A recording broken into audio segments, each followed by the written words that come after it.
Jordan அப்படிங்கிற நாடு மத்திய கிழக்கு பகுதியில் இருக்கக்கூடிய ஒரு மிக முக்கியமான நாடுன்னே சொல்லலாம். இது ஒரு ரொம்ப பழமையான ஒரு நாடு. இந்த நாடு இருக்கக்கூடிய அந்த பகுதியில் இருக்கக்கூடிய மற்ற நாடுகள் எதெல்லாம் அப்படின்னு பார்த்தீங்கன்னா Israel, Iraq, Saudi Arabia, Syria போன்ற பல நாடுகள் அமைஞ்சிருக்கு.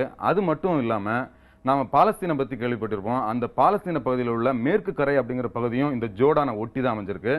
இந்த ஜோர்டான் நாட்டோட தலைநகரம் அப்படின்னு பார்த்தீங்கன்னா அம்மான். இந்த ஜோர்டான் நாட்டுக்கு மிக பழமையான பல வரலாறுகள் இருக்கு ராஜி. இது பற்றின பல தகவல்களையும் நாம் இப்போ பார்க்கலாம்.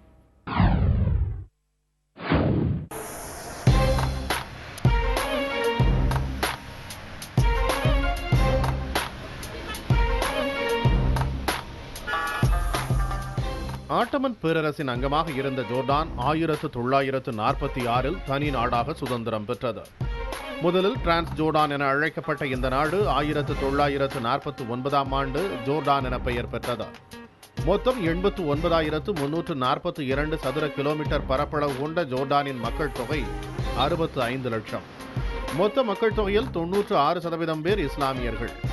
இவர்களில் பெரும்பாலானவர்கள் சன்னி பிரிவைச் சேர்ந்தவர்கள். ஜோர்டானில் 2% கிறிஸ்தவர்கள் உள்ளனர். அரபி மொழியே அங்கீகரிக்கப்பட்ட தேசிய மொழியாக உள்ளது. ஜோர்டான் சட்ட ரீதியான முடியாட்சி கொண்ட நாடாக விளங்குகிறது. அரசரே அதிகாரம் மிக்கவர். அரசரால் அங்கீகரிக்கப்படும் பிரதமர் மற்றும் அமைச்சரவையால் பணிகள் நிறைவேற்றப்படுகின்றன. இங்குள்ள நாடாளுமன்றம் 2 அவைகள் கொண்டதாக விளங்குகிறது. பிரதிநிதிகள் சபை உறுப்பினர்கள் மக்களால் தேர்ந்தெடுக்கப்படுகின்றனர். செனட் அவை உறுப்பினர்கள் அரசரால் நியமிக்கப்படுபவர்கள். பிரதிநிதிகள் அவையில் உருவாக்கப்படும் சட்ட முன்வடிவுகள் செனட் மற்றும் அரசரின் ஒப்புதல் பெற்று நிறைவேற்றப்படுகின்றன. நீதித்துறை அரசின் தனித்து இயங்கும் பிரிவாக செயல்படுகிறது. மொத்த உள்நாட்டு உற்பத்தியின் அடிப்படையில் உலகில் 90வது இடத்தில் இருக்கிறது ஜோர்டான். இங்கு தனிநபரின் சராசரி ஆண்டு வருமானம் 2.9 லட்சம் ரூபாய். இந்நாட்டு நாணயம் ஜோர்டான் தினார். ஒரு ஜோர்டான் தினார் என்பது 1.41 அமெரிக்க டாலருக்கு நிகராகும். ஜோர்டான் தொடக்க காலத்திலிருந்தே அமெரிக்கா மற்றும் பிரிட்டன் போன்ற மேற்கத்திய நாடுகளுடன் நல்லுறவை கொண்டு வருகிறது. மேலும் இஸ்ரேலுடன் சமாதானம் செய்து கொண்டுள்ள அரபு நாடாகவும் இது உள்ளது. மணி, இப்போ அங்கே இருக்கக்கூடிய மக்கள், பொருளாதார நிலை, இதை பற்றிலாம் நம்ம பார்த்தோம். இப்போ ஜோர்டான் அப்படிங்கிறனா அந்த பேர்லேயே ஒரு நதி கூட இருக்கு இல்லையா? அந்த நதிக்கு எதுவும் முக்கியத்துவம் இருக்கா? நிச்சயமா ராஜி. ஜோர்டான் அப்படிங்கிற பேர்லயே ஜோர்டான் ரிவர், அதாவது ஜோர்டான் ஆறு அப்படிங்கிற ஒரு ஆறு நம்ம கேள்விப்பட்டிருக்கிறோம். அந்த ஜோர்டான் ஆறு பல மதங்களுக்கு புனித நதியா இருக்கு. அது மட்டும் இல்லாம இயேசு கிறிஸ்துவோடைய அவருக்கு ஞானஸ்தானம் வழங்கப்பட்ட இடமாகவும் இந்த ஜோர்டான் ரிவர் இருக்குது. இதை பத்தி நாம இப்ப பார்க்கலாம்.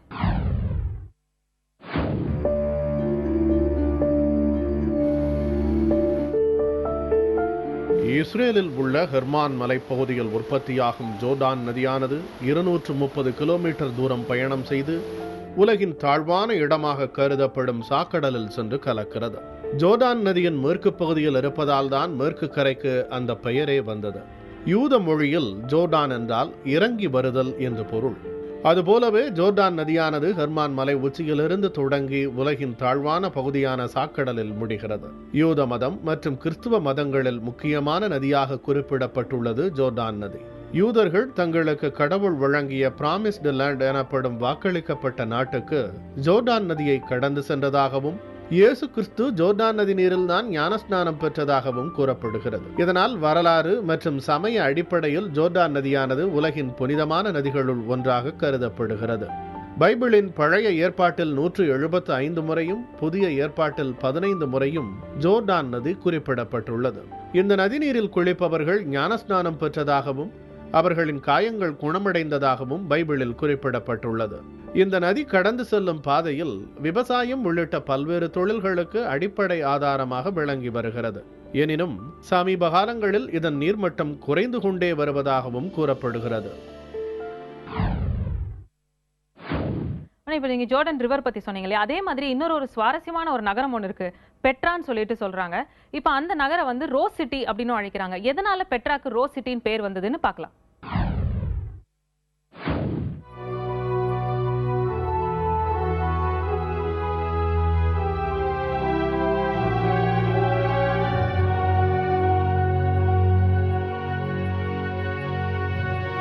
ஜோர்டான் நாட்டின் முக்கிய அடையாளமாகவும் சுற்றுலா பயணிகள் அதிகம் குவியும் இடமாகவும் இருப்பது ரோஸ் நகரம் என அழைக்கப்படும் பெட்ரா.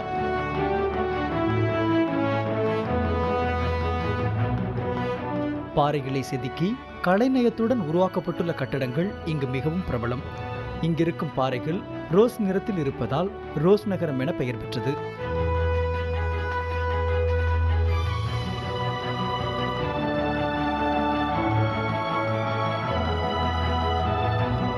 மலைகளுக்கு இடையே சாக்கடலிலிருந்து அகாபா வளைகுடா வரையுள்ள பெரும் பள்ளத்தாக்கில் அமைந்துள்ள பெட்ராவை உலக புராதன சின்னமாக யுனெஸ்கோ அறிவித்துள்ளது. நேரம் என்பது தோன்றியதிலிருந்தே இந்நகரம் இருந்து வருகிறது என சொல்லப்பட்டாலும் 19ஆம் நூற்றாண்டு வரை மேற்கத்திய நாடுகளால் அறியப்படாத இடமாக இருந்தது பெட்ரா.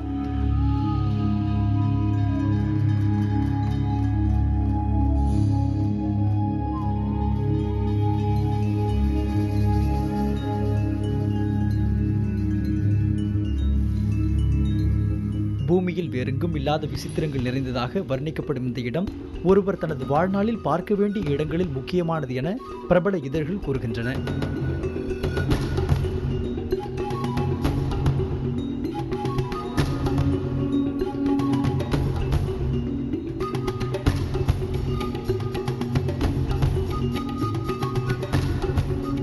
மத்திய கிழக்கு நாடுகளில் காண வேண்டியவை ஏராளமாக இருந்தாலும் பலர் ஜோர்தானின் பெட்ரா நகரம் முதன்மையானது என குறிப்பிடுகின்றனர்.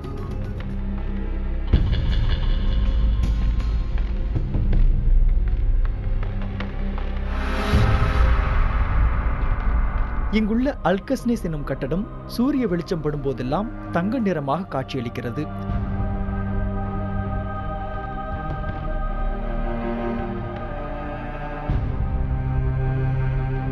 ஒரு மன்னருக்காக கட்டப்பட்டுள்ள கல்லறைதான் அதிக முறை படம் பிடிக்கப்பட்ட பொக்கிஷமாக இருக்கிறது.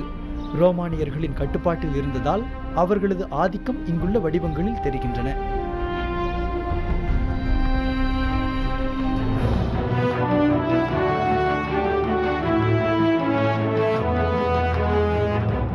இங்கு நினைவிடங்களும் புராதன வழிபாட்டு தலங்களும் உள்ளன. நாகரிக உலகை மறந்து இயற்கையும் மனிதனும் இணைந்திருக்கும் இடத்தை காண வாருங்கள் என ஜோர்தான் நாட்டு சுற்றுலாத்துறை அழைப்பு விடுத்திருக்கிறது. அது உண்மைதானோ என்பது போல இங்கு வருபவர்களும் பாறைகளின் இடையே அமைந்துள்ள குறுகிய தடத்தில் நடந்து இயற்கையின் பிரம்மாண்டத்தை உணர தவறுவதில்லை.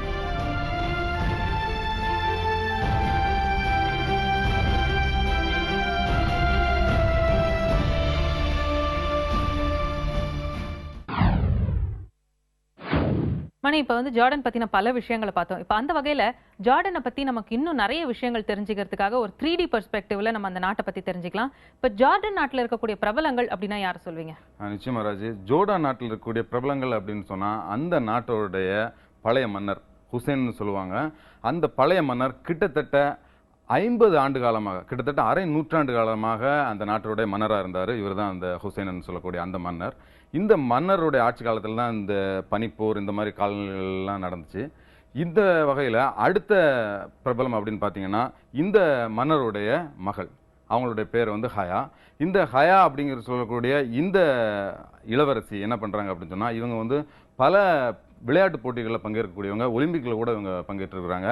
இந்த ஹயா போலவே அடுத்து வரக்கூடிய இன்னொரு விளையாட்டு வீரர், அவரோட பேர் ஸ்டீவ் கர். இவர் அமெரிக்காவிலுடைய கூடைப்பந்து விளையாட்டில் மிகச்சிறந்து விளையாடக்கூடிய ஒரு வீரர். இவர் போல இன்னொரு எழுத்தாளர் ஒருத்தங்க இருக்கிறாங்க. இவங்க சீகர்னு சொல்லுவாங்க, சீகர் ஹமாத் இவங்களோட பேர். இந்த எழுத்தாளர் இவங்க பல கட்டுரைகள், பொலிட்டிக்கல் ஆக்டிவிட்டீஸ் இதிலெல்லாம் பங்கேற்றிருக்கிறாங்க. இந்த இவங்களை போலவே இன்னொரு முக்கியமான ஆள் அப்படின்னு சொன்னால் இந்த நாட்டுடைய ராணி, தற்போது அவங்க ராணியாக இருக்கிறாங்க. இவங்க பல்வேறு வகையிலையும் அரசியல் ரீதியாகவும் சரி, சமூக அளவிலும் பல்வேறு பணிகளை இவங்க பண்ணிட்டு இருக்கிறாங்க. இவங்க எல்லாத்தையும் நம்ம இந்த நாட்டுடைய பிரபலங்கள் அப்படின்னு சொல்லலாம். நிச்சயமா மணி, ஜார்டன் நாட்டில் இவ்வளவு பிரபலங்கள் இருக்காங்க அப்படின்னும் போது அது சுவாரஸ்யமா தான் இருக்கு.